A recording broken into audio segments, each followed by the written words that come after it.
Hello guys, welcome to my channel. કેમ છો બધા?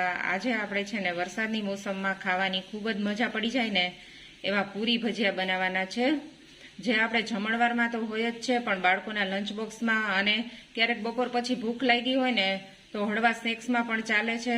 તો ચાલો જોઈએ તેની રેસીપી. જો બટેકાના પૂરી ભજીયા બનાવવા માટે મેં છે ને 2 મોટી સાઈઝના બટેકા લીધા છે. આમાં બટેકા છે ને થોડી મોટી સાઈઝના લેવાના, એટલે આપણે પૂરી છે ને થોડી મોટી લાગે.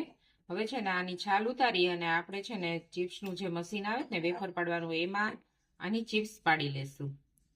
આપણી છે ને બટેટાની ચિપ્સ રેડી છે. હવે આપણે છે ને પૂરી ભજીયા માટેનું બેટર તૈયાર કરશું. જો અહીંયા છે ને મેં બેટર માટે ચણાનો લોટ લીધો છે. ચણાના લોટને છે ને ચાળી લેવાનો છે, નહીતર આપણા છે ને પૂરી ભજીયામાં ગાંઠા પડશે. હવે એમાં આપણે જરૂર મુજબ નિમક એડ કરશું, પછી અજમો લેશું. અજમાને છે ને આપણે હાથેથી આમ ચોળી નાખશું થોડો. અજમો છે ને ચણાના લોટને છે ને પચવામાં હલકો બનાવે છે. પછી આપણે છે ને થોડું થોડું પાણી એડ કરતા જશું અને એનું બેટર બનાવશું.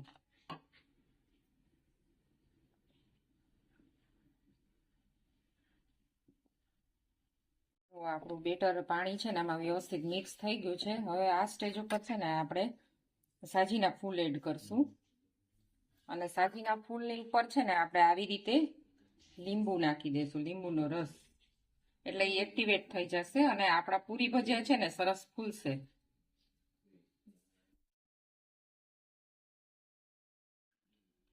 થોડી છે ને મેં ચોપ કરેલી ધાણા ભાજી લીધી છે, એ એડ કરી દઈશું. અને આપણે થોડું છે ને થોડું તેલ એડ કરી દઈશું. હવે આ ઘોલને છે ને સારી રીતે આપણે મિક્સ કરી લેશું.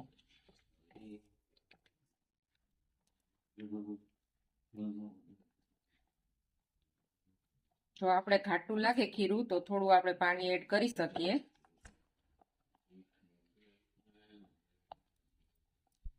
જો આપણું બેટર છે ને રેડી છે. હવે આપણે ગેસ ઉપર તેલ મૂકી દેશું અને આપણે પૂરી ભજીયા કરવાનું સ્ટાર્ટ કરશું. જો ગેસ આપણું તેલ થઈ ગયું છે. હવે છે ને આપણે આને તળી લેશું આ રીતે ડીપ કરી. આ છે ને લોયું નાનું છે, તેલ છે ને દાજ્યું ન થાય એટલે મેં નાનું લોયું લીધું છે, એટલે આપણે 2 પૂરી તળશું. હવે ગેસની ફ્લેમ છે ને થોડી ફાસ્ટ કરી દઈશું.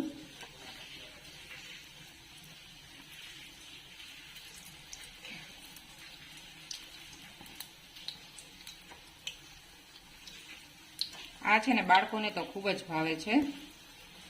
અમારી બાળકોને છે ને બીજા ભજીયા કરતા છે ને આ બટેટાના ભજીયા બહુ ભાવે.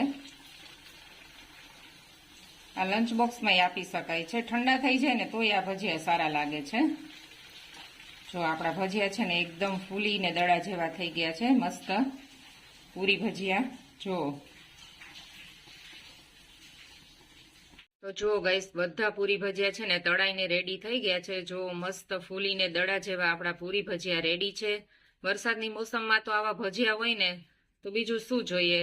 બહુ ફાઇન લાગે છે. તમે પણ ઘરે ટ્રાય કરજો. મારી રેસીપી તમને સારી લાગી હોય તો તેને લાઈક કરજો અને શેર કરજો, અને મારી ચેનલને સબસ્ક્રાઈબ કરજો. ફરી પાછા આપણે અવનવી રેસીપીઓ સાથે મળશું. Thank you for watching.